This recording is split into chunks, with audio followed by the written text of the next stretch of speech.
Assalamualaikum warahmatullahi wabarakatuh.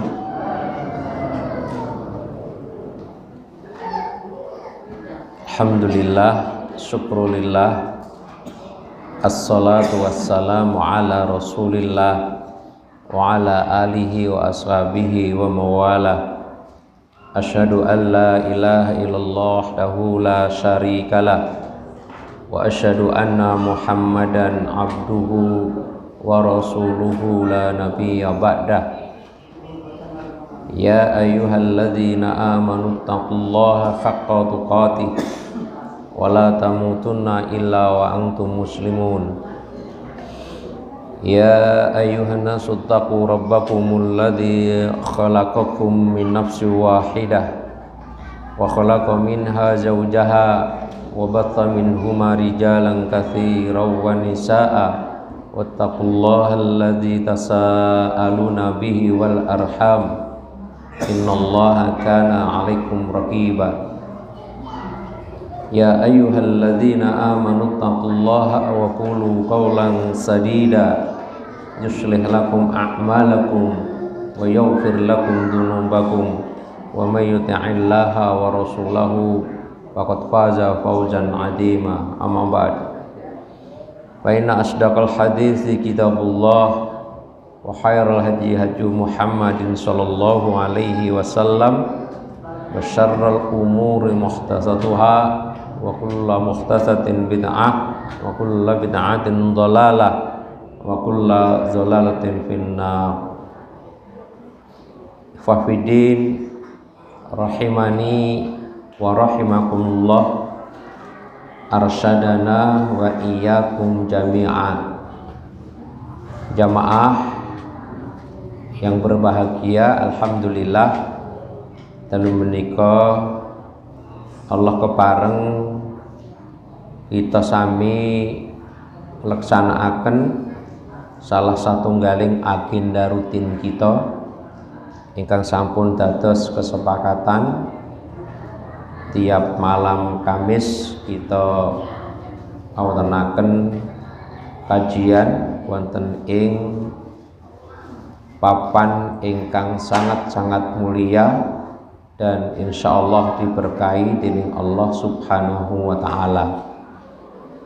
Mugi-mugi ikhtiar kita menika saestu badhe nuwuhaken nilai kesaenan wonten ing pribadi kita piyambak-piyambak. Lan kita gadhahi satunggaling panyuwunan dumateng Allah, mugia Allah kanthi ikhtiar kita paring ilmu ingkang bermanfaat. Jamaah ingkang ngurmati, dalu menika tasih badhe nglajengaken tafsir surah Al-Insyirah ingkang menika mangkih badhe kita kaji sareng-sareng ayat gangsal saha ayat 6. Saderengipun kita kaji ayat gangsalan ayat 6 kados padat sabenipun kangge nambah nilai kesaenan wonten ing taklim dalu menika kita badhe murojaah tilawah langkung rumiyin secara lengkap satu surah Al-Insyirah menika. Kita sareng-sareng. A'udzu billahi minasy syaithanir rajim. Monggo. A'udzu billahi minasy syaithanir rajim. Bismillahirrahmanirrahim.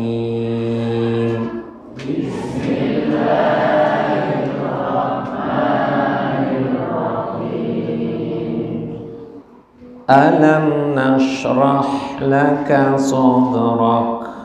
Alam nashrah laka sadrak. Wa wada'na 'anka wizrak.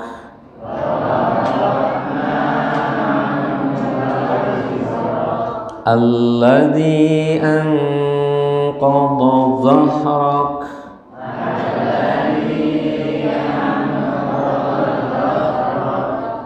ورفعنا لك ذكرك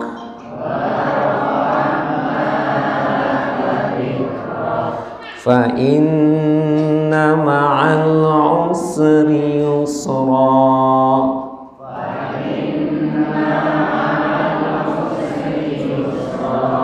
إن مع العسر يسرا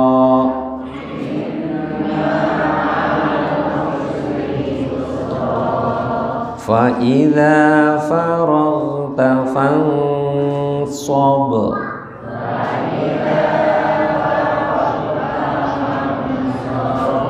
وإلى ربك فارغب.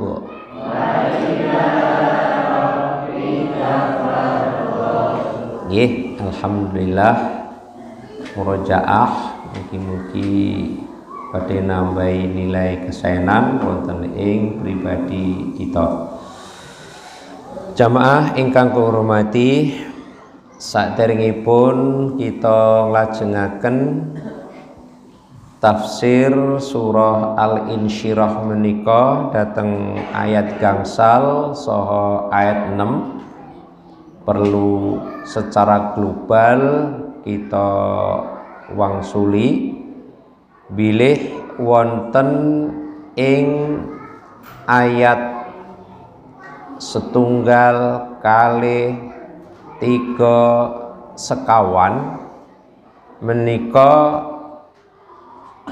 wonten satunggaling kandungan global inggih menika penyebutan pinten-pinten nikmat Allah dateng Rasulullah sallallahu alaihi wasallam. Ingkang sepindah Allah paring kelapangan hati Rasulullah sallallahu alaihi wasallam dalam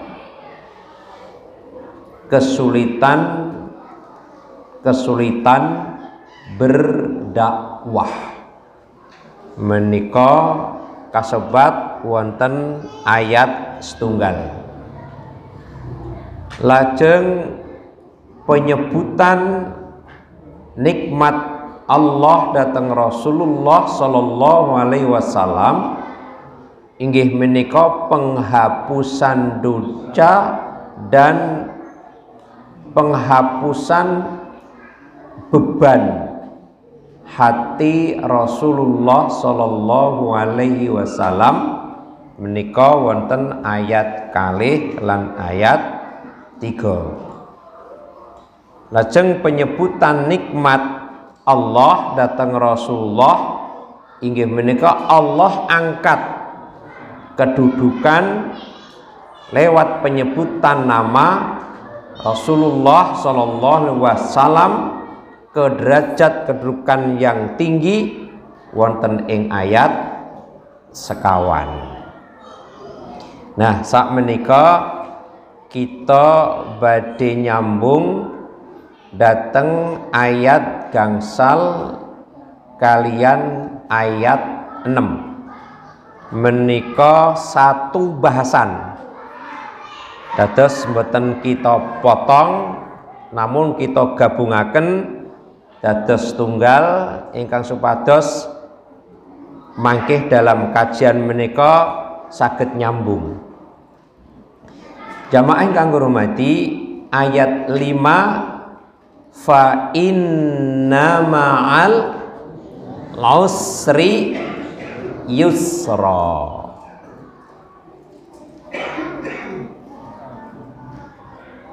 Karena sesungguhnya atau maka sesungguhnya sesudah usr apa usr kesulitan yusra itu akan ada kemudahan. Sesudah kesulitan akan ada kemudahan. Lajeng ayat 6, inna ma'al usri yusra, sesungguhnya sesudah napa kesulitan ada kemudahan. Nah, jamaah yang berbahagia, ayat menika singkat nanging justru pembahasanipun kathah. Mangkih badhe kita kaji kesulitan apa. Terus ayat menika wonten pengulangan. Inggih menika ayat 6. Ayat 6 mengulang ayat yang kelima. Nah, jamaah yang hormati, wonten ing ayat menika menawi kita wangsul dateng pembahasan kandungan global, wonten ing awal pembahasan ayat gangsalan ayat 6 menika ndadosaken satunggaling napa kalau menika sing muatan janji Allah gitu, janji Allah kepada Rasulullah sallallahu alaihi wasallam napa akan mengangkat beberapa cobaan beliau. Dados wonten ing ayat 5 lan ayat 6 menika jelasaken beberapa cobaan dateng Rasulullah sallallahu alaihi wasallam, lan cobaan-cobaan menika mangke badhe pun angkat dening Allah subhanahu wa ta'ala. Mila Allah ngendikaaken sesudah kesulitan akan ada kemudahan. Nah, kesulitan menika cobaan-cobaan ingkang dipun leksanakaken dipun hadapi dening Rasulullah, terus Allah angkat, berarti Allah mudahkan. Jamaah yang berbahagia, ayat menika berkaitan kalian kesulitan dakwah ingkang dipun hadapi Rasulullah sallallahu alaihi wasallam. Allah gambarkan sesudah kesulitan. Berarti waktu dakwah itu memang sulit, nggak gampang, dan niku diakui oleh Allah subhanahu wa ta'ala dan dirasakan oleh Rasulullah sallallahu alaihi wasallam ketika melaksanakan dakwah.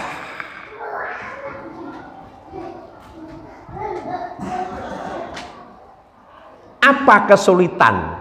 Nah, saat ini ingatan, apa kesulitan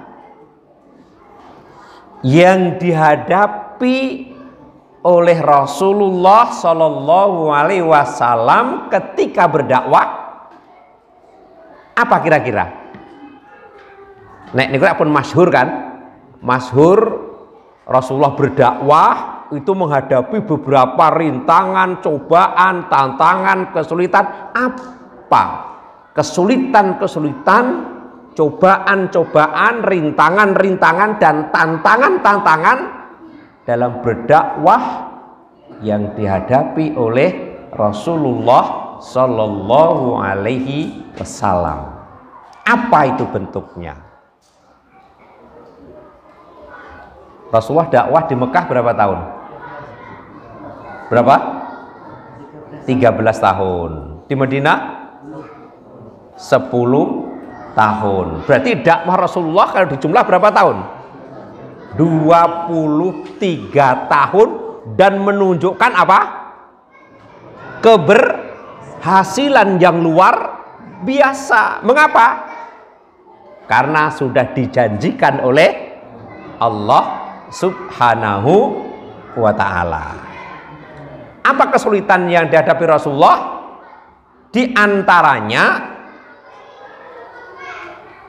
masyarakat waktu itu tidak mau menerima dakwah beliau.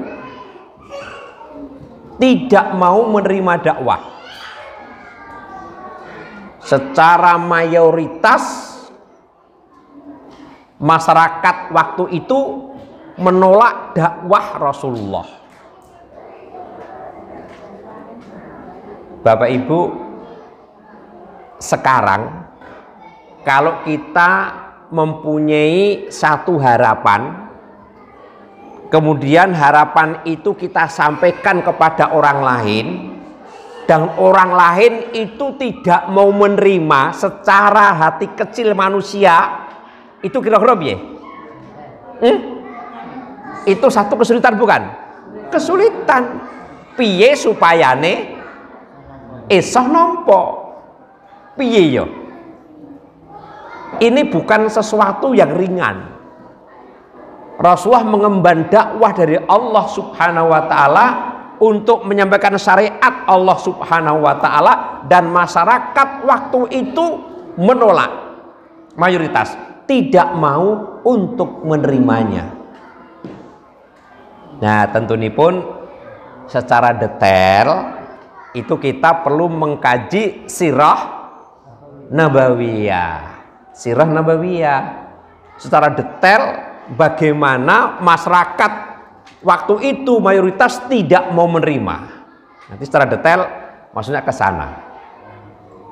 Nanging menika dadosaken satunggaling kesulitan yang dihadapi oleh Rasulullah Shallallahu Alaihi Wasallam, yang saat itu mayoritas manusia tidak mau menerima dan menolaknya dia itu dengan berbagai macam alasan dan argumen.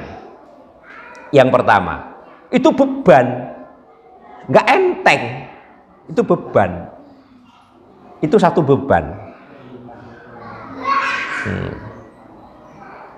Seki contoh nih,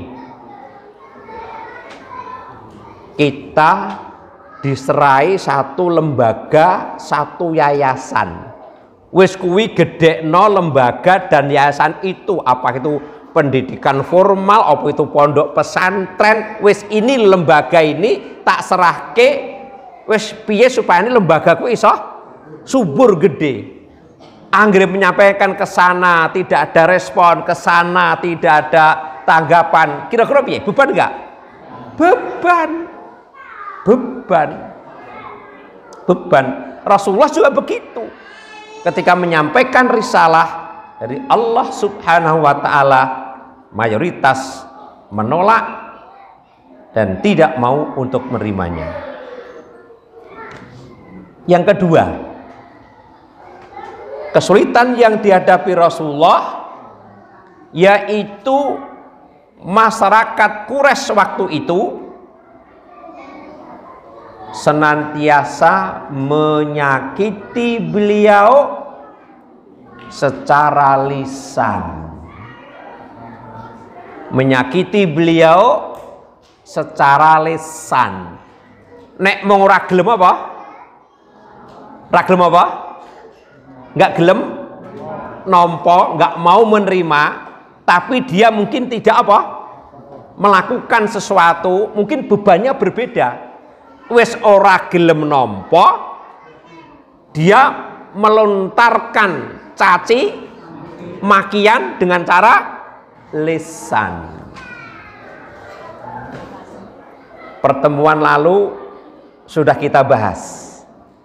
Apa lontaran-lontaran caci makian kaum kafir Quraisy kepada Rasulullah dengan lisan? Tuduhan-tuduhan kepada beliau pembohong. Apalagi? Tukang sihir. Apalagi? Orang gila. Luar biasa. Itu merupakan satu beban yang gak enteng. Iya toh, menyampaikan risalah ora gelem nampa malah dicaci maki, dituduh. Dan itu tuduhan-tuduhan yang tidak benar. Itu menyakitkan, itu satu kesulitan yang dihadapi oleh beliau. Yang kedua, ada lagi kesulitan, yaitu menyakiti secara fisik. Secara fisik. Wes secara lesan iya, secara fisik iya. Nek dirasa kayak ngono, disakiti secara lisan dan disakiti secara fisik ngono, nek ditimbang bobote piye?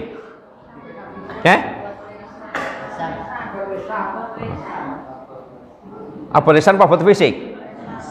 Rasa dirembuk. Pokoknya itu merupakan satu tantangan dalam berdakwah. Tantangan dalam berdakwah. Coba bayangkan, nek panjenengan pernah mendengar apa yang dilakukan secara fisik oleh Uqbah bin Abi Mu'aid.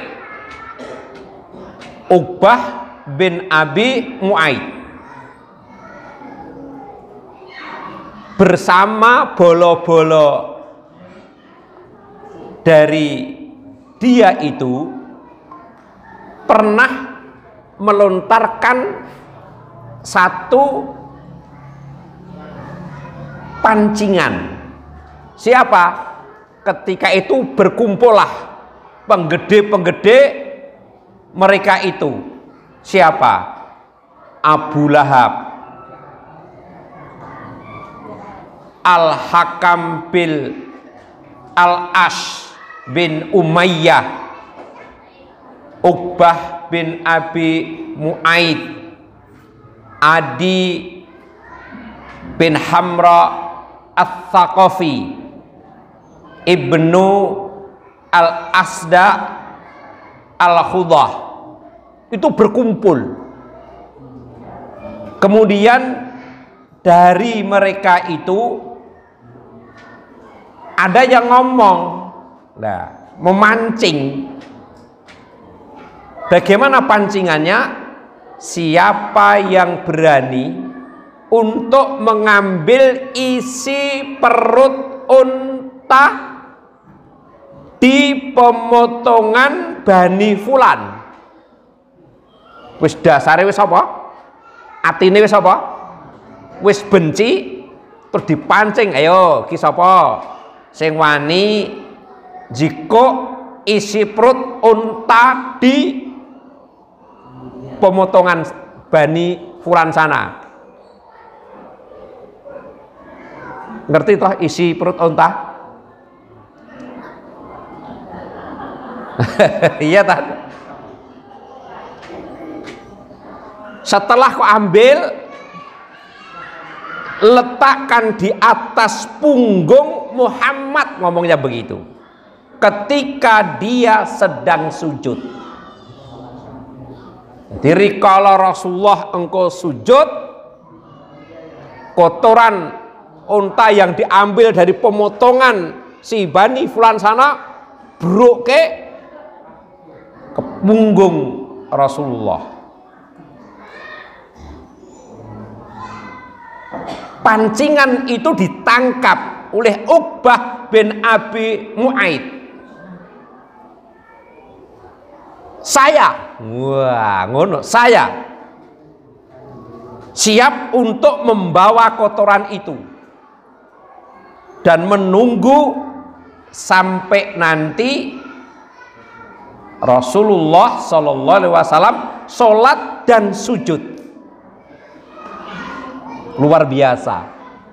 Ini tantangan yang gak enteng Bapak Ibu. Kotoran unta.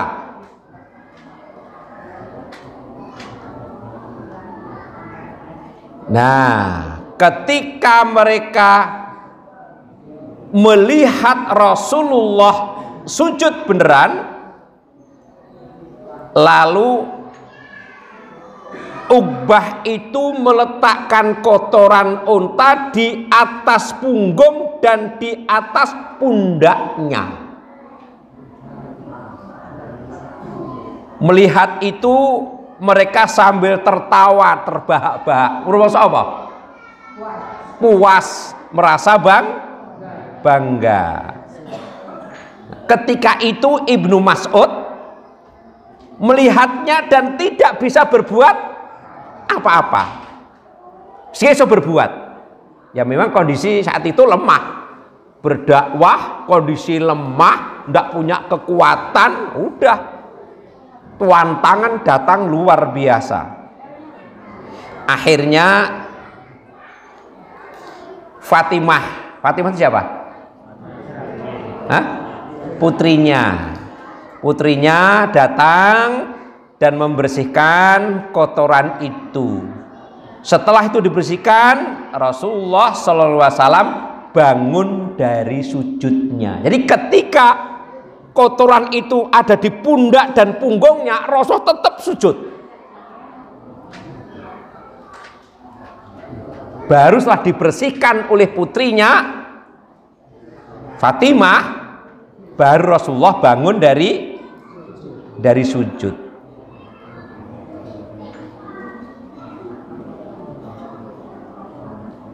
Nah, ini menunjukkan bahwa apa?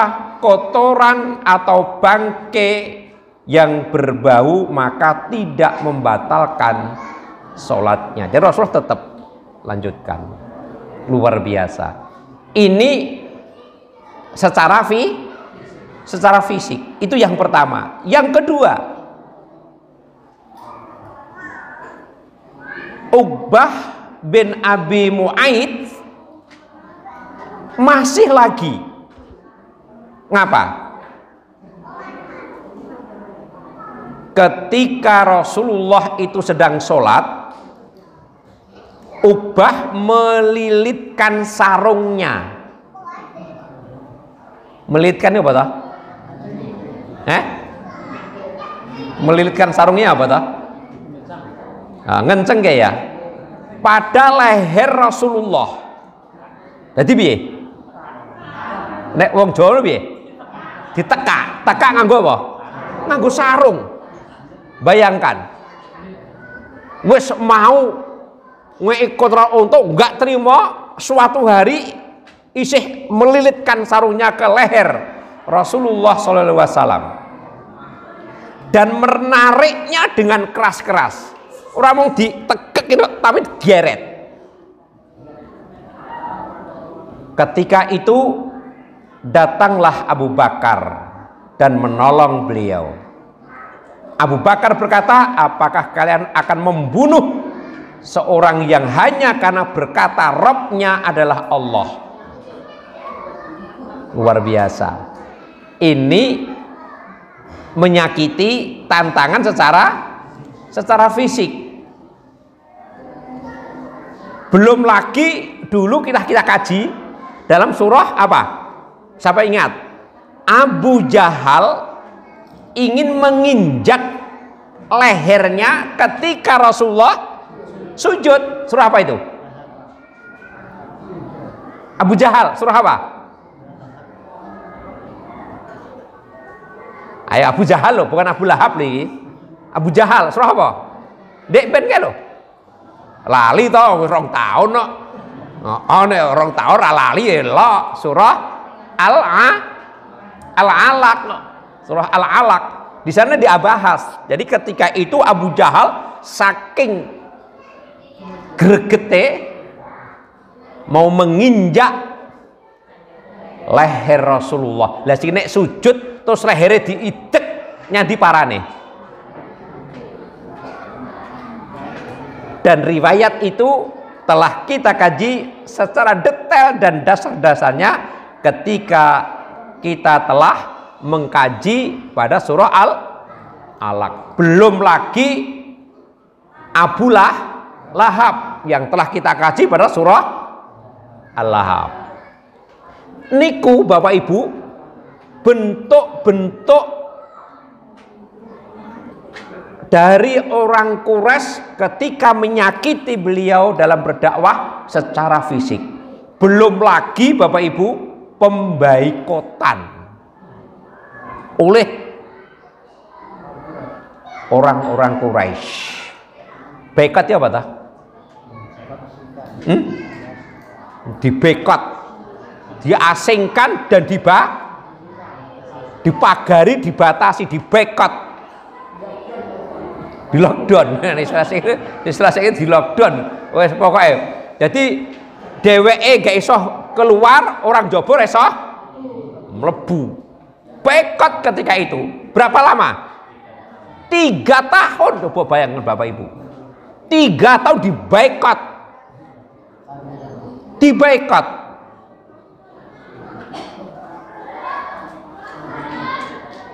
Sampai mereka itu kekurangan makanan. Mengapa? Karena bahan makan yang dibawa oleh para pedagang yang masuk ke kota Mekah langsung diborong oleh orang-orang Quraisy. Piye? Jadi ekonomi dikuasai mereka. Harganya berapa? Tak borong. Sing penting aja mbok dol ning gone kelompoke sapa? Muhammad ngono. Lha saiki sing penting pedagang, sing penting apa?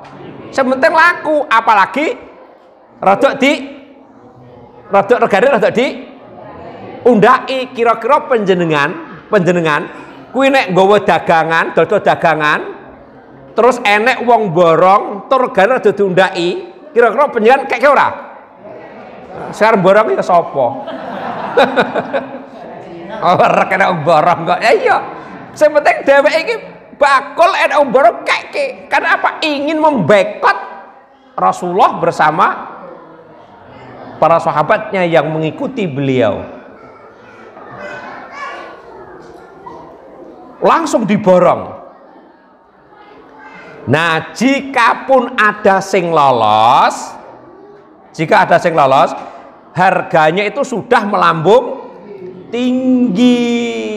Nah, sehingga tidak memungkinkan Rasulullah bersama kaum muslimin itu untuk membeli. Wes, regane munggah. Ya contohnya nek gede lingkungan kene apa sing ndek iki lagi rame-rame corona terus regane munggah del ngono apa? Susu apa? Susu brand. Susu brand kuwi regane nek normal pira?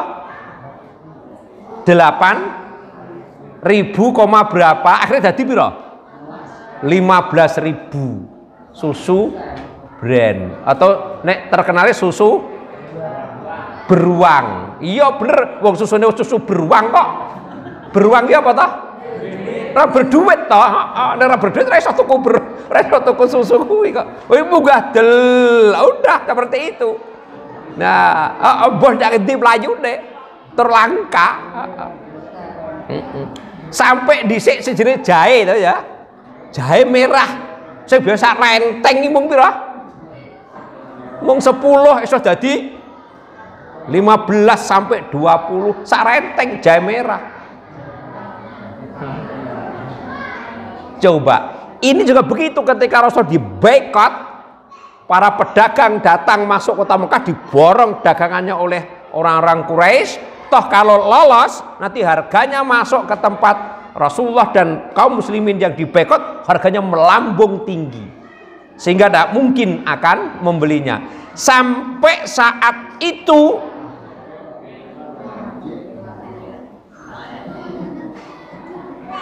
memakan dedaunan dan kulit-kulit binatang 3 tahun.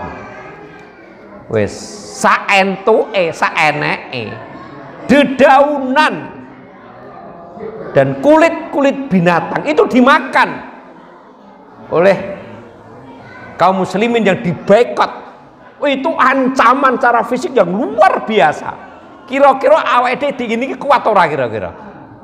Lah iya. Maka itu terasa beban yang sangat berat. Tapi ada janji dari Rasulullah nanti akan mudah. Nanti akan mudah. Lah bagaimana mestinya? Nanti pada akhir bahasan ini akan kita kaji. Muga-muga nyandak dalam pembahasan ini 1 jam. Ra nyandak dicandak-candak ke. Iya tak? Itu secara fisik. Terus secara sosial tadi diboikot. Dan sampai pada akhirnya Rasulullah itu akan dibunuh. Bayangkan, akan dibunuh. Sampai akan dibunuh. Enggak kepalang tanggung Bapak Ibu. Jamaah yang dimuliakan Allah. Nah, mula fa inna ma'al usri yusra, inna ma'al usri yusra. Janji Allah kepada beliau Rasulullah Muhammad SAW akan dimudahkan kesulitan-kesulitan yang dihadapinya.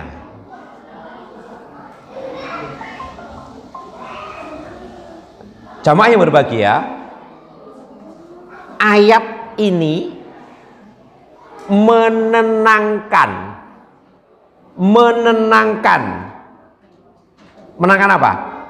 Hati Rasulullah Sallallahu Alaihi Wasallam. Karena ada apa?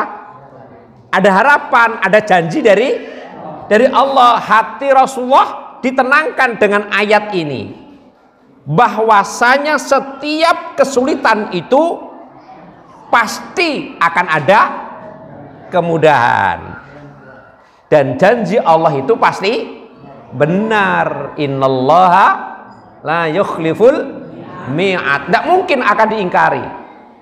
Maka ini merupakan satu ayat yang menenangkan hati Rasulullah ketika Rasulullah diberikan harapan oleh Allah, wa inna ma'al usri yusra, inna ma'al usri yusra. Hal ini Bapak Ibu coba dibuka pada Quran surah At-Tolak. Coba dibuka. Bismillah.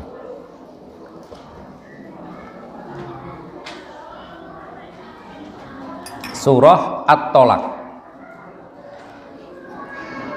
Surah At-Tolak, surah yang ke berapa? 65 Bapak Ibu. 65. Surah At-Tolak, surah yang ke-65 ayat 7. Ayat 7. Di sana Allah Subhanahu wa taala berfirman, sayaj'alullahu ba'da usrin yusra.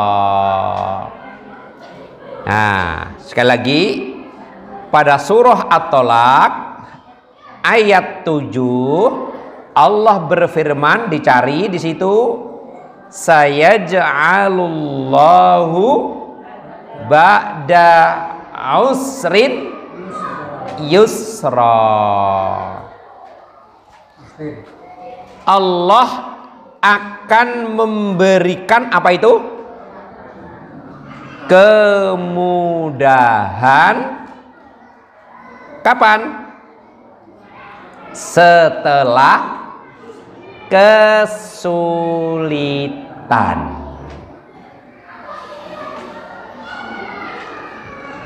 Dan tentunya dalam kehidupan ini juga berlaku kepada kita ayat ini. Hanya konteksnya waktu itu siapa?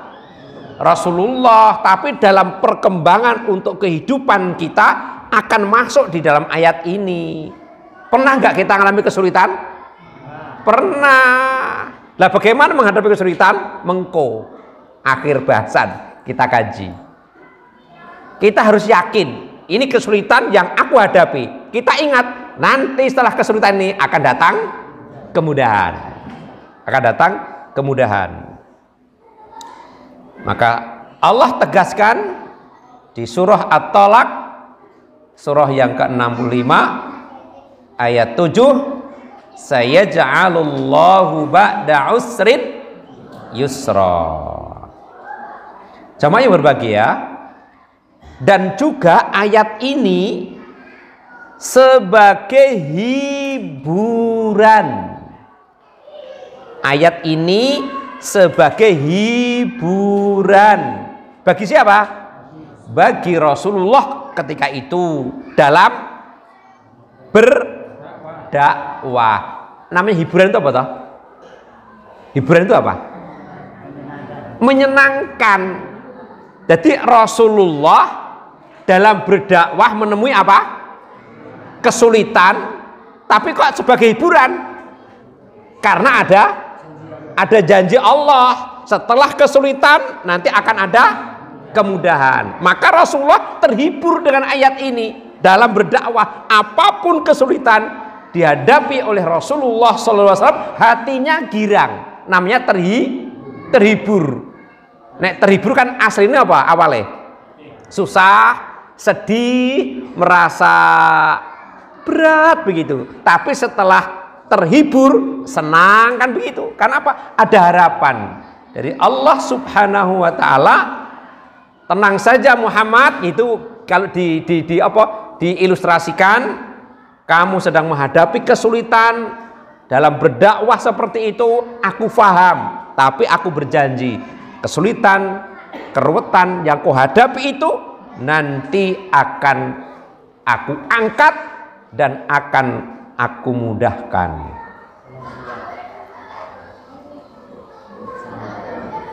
Sebagai hiburan bagi Rasulullah SAW. Nah, ternyata betul. Ternyata apa? Semua itu bisa dilalui. Berbagai macam fitnahan, makian cara lesan, sakiti secara apa? Fisik, secara sosial diembargo. Wah, iya toh? Diembargo. Kemudian secara keselamatan mau dibunuh, tapi semua itu ternyata bisa dilalui oleh Rasulullah Sallallahu Alaihi Wasallam, dan akhirnya apa? Dakwah Rasulullah mencapai keberhasilan. Yang awalnya itu tidak mau menerima, yang awalnya memusuhi, yang awalnya mencaci maki, menghina dan mengancam dan sebagainya, pada akhirnya Allah berikan janji itu, idza jaa nasrullahi wal fath, ila akhir. Nah, ketika itu betapa banyak masyarakat masuk Islam secara berduyun-duyun dan berbondong-bondong. Kenapa? Ketika itu adalah terbukalah Fathu Makkah, dan ini pun juga sudah kita kaji pada 3 tahun yang lalu. Insya Allah lupa. Nah, gue dibuka nah, iya dibuka nah. Memang perlunya gitu. Ini luar biasa loh kajian ini. Nggak mungkin akan saling berkaitan begitu. Ternyata betul itu.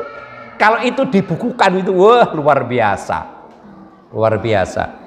Iya. Padahal ayat-ayat itu sudah kita hafalkan sejak kita masih kecil kan? Tapi setelah kita kaji luar biasa seperti bobotnya.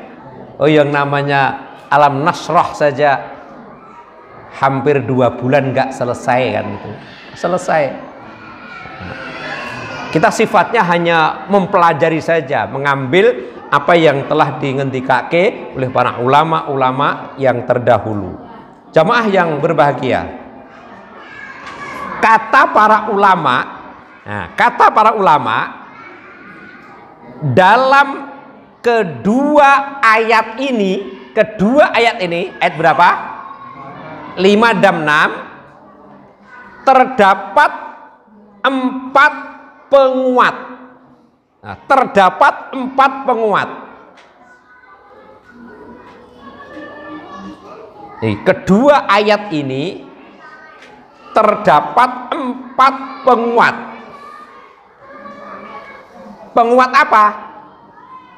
Bahwasanya setiap ada kesulitan pasti gimana?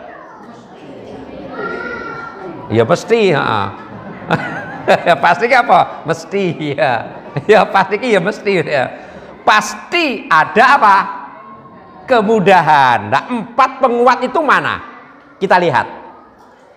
4 sebagai penguat bahwa kesulitan nanti akan ada kemudahan itu mana? Kata para ulama tafsir. Yang pertama, Allah membuka ayat ini. Nah, sedetail mungkin kan para ahli tafsir menyampaikan. Allah membuka ayat ini dengan lafaz inna. Dengan lafaz inna. Inna itu artinya sesungguhnya. Inna itu artinya sesungguhnya. Lah, kata sesungguhnya pada lafaz inna ini berfaidah atau berfungsi luar biasa tak Pak? Yang atasnya mung inna, tapi para ahli tafsir ulama-ulama kita memberikan satu penjelasan. Kata inna yang artinya sesungguhnya itu memberikan faidah, memberikan manfaat apa?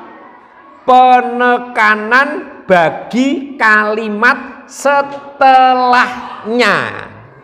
Apa? Inna ma'al usri yusra. Iya, inna itu memberikan penguat kepada kalimat setelahnya. Setelahnya apa?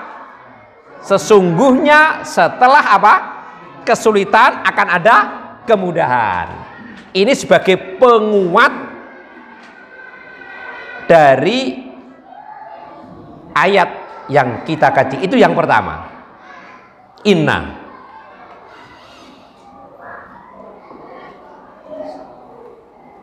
Maka pantas Rasulullah terhibur. Wah, ini Allah ngendikane sesungguhnya kok ini kok. Nah, sungguh berarti ora apa? Ora main-main. Sungguh ora main-main, tenanan. Awake dhewe iki tenan to? Wah, tenan. Saking bobote tenanan ngati tenin ngono gitu. Nek pokoke Tegarjo kan ngene tenin iki. Ora mung tenanan, tenin iki. Iya. Jadi orang Arab dengar kata-kata inna itu faham. Ini enggak main-main kata-kata inna ini sebagai penguat itu. Penguat apa? Penguat apa yang akan ada setelahnya itu nanti. Tenan, aku ki ora ngapusi, ya ora ngapusi. Ki tenan, tenin. Nah, ngono gitu. Tenan nganggo tenin ngono gitu. Yang pertama, yang kedua.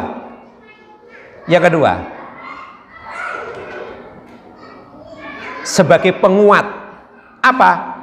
Allah mengulangi. Nah, Allah mengulangi kalimat tersebut. Jadi pengulangan kalimat. Dulu sudah kita kaji kan? Pengulangan kalimat itu toh, itu tujuannya untuk apa?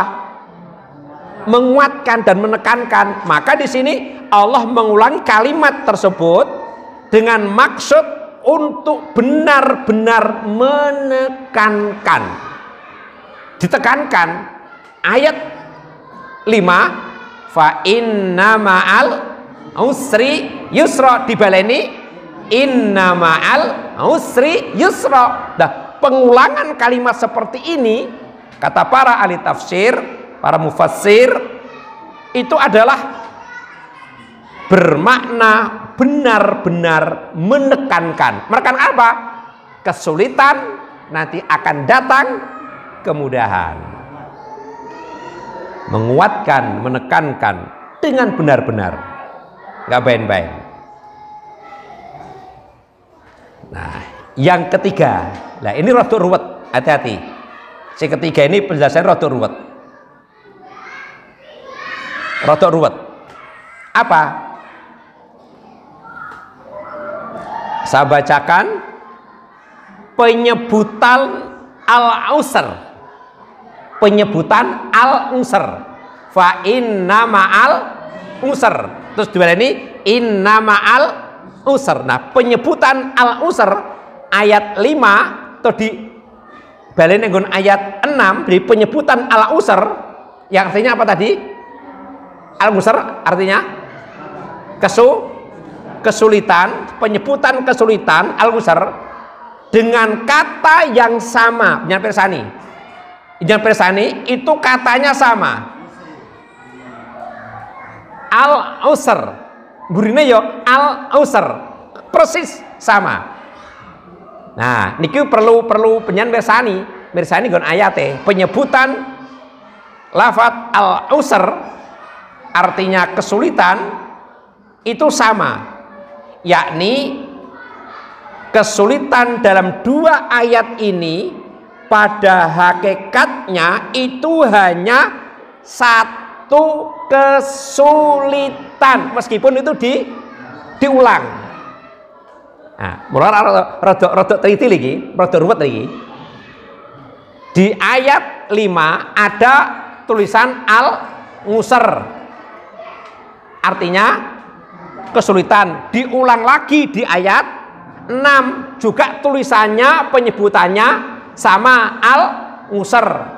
Ini maknanya meskipun itu diulang dua, tapi hakikatnya dua itu hanya satu. Jadi kesulitannya berapa? Satu, meskipun itu diulang karena lafadznya sama. Mengapa kok begitu? Nah, itu ilmune.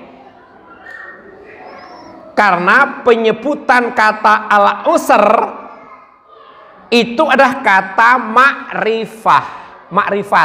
Sing tahu kulo belajar bahasa Arab. Kata makrifat. Makrifat itu apa? Wis dirungokke wae nek ono. Makrifat. Dalam kaidah bahasa Arab, makrifat itu disebutkan secara berulang kali, maka maksudnya hanya satu. Ciri-ciri makrifat itu ada apanya? Al. Ciri-ciri makrifat itu ada al, alif, lam, al-usr. Makrifat itu artinya apa? Makrifat sesuatu yang sudah pasti, jelas, tidak ada makna yang lain. Ya kesulitan kok itu, tidak ada makna yang lain, kesulitan. Sedangkan kata yusr, nah sekarang gue yusr, pada hakikatnya ada dua kemudahan. Jadi yusr itu diulang, tapi itu dua. Yusr itu hakikatnya ada dua kemudahan. Mengapa? Karena kata ini kedudukannya sebagai nakiroh. Nakiroh itu maknanya tidak hanya satu, nakiroh, jadi umum, yang jika berulang maka maksudnya adalah berbeda. Punya persani sing ayat 5, wa inna ma'al usri yusron, terus inna ma'al usri yusron, kuwi tulisannya ya podo persis, ya toh, wacane ya podo persis, tapi itu nek dalam bahasa Arab namanya nakiroh, tidak ada alif lam. Maka kalau seperti itu maknanya pengulangan itu berbeda, berarti kemudahannya berapa jumlahnya? 2. Tapi kalau yang tadi yusra tadi 1, berarti 1 lawan 2. Jika berulang maknanya berbeda. Maka dari itu kesulitan yang dimaksud dalam 2 ayat ini hanyalah 1, sedangkan kemudahan dalam ayat ini adalah 2. Berarti 1 lawan 2. Kesulitan 1 tidak mungkin akan mengalahkan kemudahan 2. Maka pantas kedua ayat ini merupakan satu apa? Hiburan dari Rasulullah Shallallahu Alaihi Wasallam. Berarti apa? 1 lawan 2. Kira-kira menjelaskan ini johora. Orang johora apa-apa, sementing mengrungokake tok. Iya ta. Kok user kok siji, apa nguser kok siji, yusra kok iso dadi loro. Nggih piye ngono? Wis rasa dipikir teman-teman. Heeh. Rasa dipikir teman-teman. Nah, kemudian Bapak Ibu, Al-Hasan Al-Basri mengatakan ketika turun surat ini 5 dan 6 ini, ayat 5 6 ini, Rasulullah bersabda begini, absyiru atakum al-yusru lan yaghliba usrun yusrain. Absyiru, kabarkanlah. Kayak no kabar. Rasulullah begitu, kayak no kabar. Apa? Bahwasanya atakum, akan datang kepada kamu sekalian itu apa? Kemudahan. Karena satu kesulitan, tadi kan meskipun diulang, tapi tetap maknanya satu kesulitan tidak mungkin akan mengalahkan 2 kemudahan. Apa tadi? Yusron 1 dan yusron 2, 5, 6 maknanya berbeda. Berarti kesulitannya berapa? 1, kemudahannya 2. Maka kata Hasan Al-Basri, tidak mungkin 1 akan mengalahkan 2. Berarti optimis setelah kesulitan akan ada kemudahan dan jumlahnya 2. Kok sudah 1 jam lebih? Yang keempat, tadi kan ada 4 toh? Tadi kan ada 4. Yang keempat, sebagai penguat, dalam ayat itu Allah menggunakan kalimat ma'a. Kalimat ma'a, fa inna ma'a, terus inna ma'a. Jadi menggunakan kalimat ma'a yang bermakna, maknanya apa ma'a itu? Apa ibu-ibu? Bersama. Bersama gimana ya toh? Hah? Bareng. Ma'a itu bareng. Berarti apa maksudnya? Ini ada kesulitan, terus bareng, kemudahan itu bareng. Benar maksudnya? Luar biasa ya makna di dalam ayat ini luar biasa. Kita melihat tafsirnya. Ma'a itu artinya bersama, berarti kesulitan yang jumlahnya berapa tadi? Satu didampingi kemudahan jumlahnya berapa? Dua. Jadi ada kesulitan bersama kesulitan, orang Arab buri bareng. Mau tinggal nunggu kesulitannya kapan entek muncul kemudahan. Rasulullah optimis, hiburan. Oh ya, percaya pada Allah. Kesulitan seperti ini nanti akan muncul. Panjenengan ketika hidup ini menghadapi berbagai macam kesulitan, tenang saja, tenang saja. Kesulitan penjenengan kuwi didampingi kemudahan, dampingi, maka itu berdampingan. Orang Arab buri berdampingan. Maka setelah itu Ibnu Mas'ud menyampaikan begini, kata Ibnu Mas'ud, lau daholal usru fi juhrin laja al yusru hatta yadhula alaih. Ini bisa dilihat di tafsir At-Tabari yang ini, kata Ibnu Mas'ud, lau daholal usru, seandainya kesulitan itu dahola, apa dahola? Masuk ke dalam sebuah lubang, fijuhrin, masuk lubang, kesulitan mlebu jero lubang, laja al yusru hatta yadkhula alaih, maka kemudahan akan datang dan ikut masuk bersamanya. Kenapa? Bersama tadi. Kesulitan mlebu lubang, kemudahan ikut masuk bersamanya, mendampingi. Masya Allah, 4 sebagai penguat. Nah, jamaah yang hormati, nyanda enggak ya? Terakhir, bahasa yang terakhir, mudah-mudahan. Bagaimana sikap menghadapi kesulitan? Insya Allah terakhir. Nah, seiki nek Allah sudah berjanji, enek kesulitan, enek kemudahan. Lah kapan kemudahan itu datang, terus bagaimana sikap kita menghadapi kesulitan? Ojo kok walah kok itu kok enggak begitu, ada sikapnya. Apa yang pertama? Sabar. Yang pertama adalah sabar.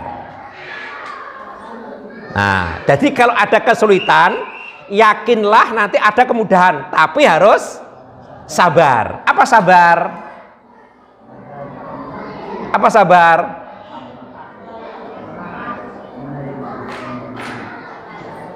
Sabar ki piye sih? Sabar ki piye? Bola-bali kok kan sabar ki apa? Sabar itu menerima kenyataan tapi dia tetap berusaha. Itu diterima tapi orang meneng, tapi tetap berusaha. Ini kesulitan datang, ya berarti kita apa?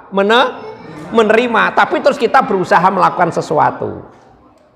Menerima kenyataan dan kita tetap melakukan sesuatu, itu sabar. Nah, sikap pertama menghadapi kesulitan harus sabar. Itu kita terima kesulitan, tapi kita tetap harus lakukan sesuatu. Maka Imam Syafi'i pernah mengatakan dalam syairnya tentang sabar ini. Imam Syafi'i menyampaikan dalam syairnya, bersabarlah yang baik, maka niscaya kelapangan itu begitu dekat. Loh, intinya ngapa? Sabar. Nek sabar dengan baik, lapang itu sangat dekat. Dekatnya apa toh? Cedak. Nah, cedak. Masa kedekat cedak, tenang ae. Iki lho cedek. Iki iya niki cedek iki. Iki kemudian datang, kelapan datang, cedak. Barang siapa yang mendekatkan diri kepada Allah untuk lepas dari kesulitan, ini toh, semua orang kan begini. Ya toh, mendekatkan diri pada Allah untuk lepas dari kesulitan, maka ia pasti akan selamat. Jadi kalau ada kesulitan, mendekatnya kepada siapa? Kepada Allah, akan selamat. praktek Rasulullah gimana? Mendekat kepada Rasulullah, nggak pernah lepas dari Allah, mendekat kepada Allah dengan berdoa, taat kepada beliau, ya, mengingat-ingat janjinya, optimis, dekat pada Allah, akan selamat. Barang siapa yang begitu yakin dengan Allah, maka ia pasti tidak merasakan penderitaan. Perasaan ini orang abot, kenapa? Kita punya Allah, orang abot, tidak berat. Barang siapa yang selalu berharap kepada Allah, maka Allah pasti akan memberi pertolongan. Jadi berharapnya kepada Allah. Nah, hal ini syair Imam Syafi'i ini bisa dilihat di tafsir Al-Qur'anul Azim nanti. Jamaah berbahagia, syair Rasulullah ini persis sabda Rasulullah Sallallahu Alaihi Wasallam yang diriwayatkan oleh Imam Ahmad nomor 2803 dengan sanad sahih. Terus bentar Rasulullah ngendika, wa annan nasra ma'as sabri wa annal faraja ma'al karbi wa anna ma'al usri yusra. Dengarkan saja. Dan sesungguhnya pertolongan datang bersama dengan kesabaran. Jadi kalau sabar, pertolongan datang. Kelapangan datang bersama penderitaan. Iya toh? Orang yang begitu menderita nanti akan ada kelapangan. Dan sesungguhnya bersama kesulitan ada kemudahan. Itu yang pertama, sikap yang pertama. Sikap yang kedua, ketika menghadapi kesulitan, maka Rasulullah sabar, menerima, nggak gersuloh, nggak marah-marah, tapi terus melakukan sesuatu. Bertakwa kepada Allah. Bertakwa kepada Allah. Jadi kalau ada kesulitan, bertakwa kepada Allah. Allah firmankan dalam surah At-Tolak. Surah At-Tolak. Tadi surah keberapa At-Tolak tadi? Berapa? Hah? 65. Lali. Ayat 2. Wa may yattaqillaha yaj'al lahu makhraja. Kata Allah, siapa yang bertakwa kepada Allah, pasti Allah akan membukakan jalan keluar. Rasulullah takwanya kepada Allah kuat, jalan keluar akan diberikan oleh Allah. Nah, jabane inna ma'al usri yusra kuwi yo eneng apa syarat-syarat harus ditaati. Yakin tapi juga kita harus ada sikap apa? Sabar. Yang kedua takwa. Yang ketiga apa? Senantiasa berbaik hati. Berbaik hati, duwe ati sing becik. Rasulullah ku disakiti, atine gimana? Tetap bersih. Dicaci maki hatinya bersih. Perbaiki hati. Awake dhewe diunek-unekke. Lah iya, awake diunek-unekke. Ya. Awake dhewe dituduh. Ya, Rasulullah dituduh, yes, hatinya tetap bersih. Yang berapa itu? Ketiga. Yang keempat, perbaiki husnuzon kepada Allah. Apa husnuzon? Berbaik sangka kepada Allah. Jangan punya suudzon kepada Allah. Gusti Allah ki piye to aku iku utusane. Lah kok dikoyo ning ngene. Gusti Allah ki piye to aku ngajine wis regep, ibadahe sregep. Salate aktif, puasa aktif kaya ngene. Jangan begitu. Jangan begitu. Jadi kita berhusnuzon kepada Allah. Yang kelima, perbaiki ibadah kepada Allah. Rasulullah ketika mendapatkan satu kesulitan ngapa deben kae? Terus ngapa deben kae? Lali. Rasulullah ketika mendapatkan kesulitan ngapa kae? Salat sebagai hiburan Rasulullah. ketika ada kesulitan, Rasulullah sholat sebagai hiburannya, seneng kan begitu. Nah, perbaiki ibadah kepada Allah Subhanahu wa Ta'ala. Yang keenam, perbaiki tawakal. Perbaiki tawakal. Apa tawakal? Pasrah. Apa yang dipasrahkan? Usahanya. Berarti nek memperbaiki tawakal kuwi sandaran vertikal kita perkuat, horizontal kita lakukan dengan kuat juga. Itu perbaiki tawakal. Cuma Allah janji kok inna ma'al musri yusra, Allah kok itu kan begitu.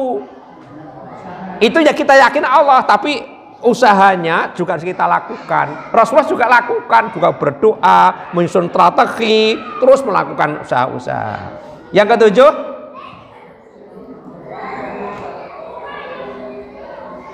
tidak boleh putus asa dengan pertolongan Allah. Allah pasti akan menolong. Kapan? Lah iki sing terkadang ora apa? Ora sabar, putus asa. Lah teko tenan pora iku. Iya, maka jangan putus asa dengan pertolongan Allah Subhanahu wa Ta'ala. Jamaah yang berbahagia, 1 jam lebih 20 menit nyaris, hanya 2 ayat, perkiraan tidak ada 1 jam tapi justru 1 jam lebih. Kurang lebihnya kami mohon maaf. Insya Allah kita sambung malam Kamis yang akan datang. Subhanakallahumma wa bihamdika asyhadu an la ilaha illa anta astaghfiruka wa atubu ilaik. Assalamualaikum warahmatullahi wabarakatuh.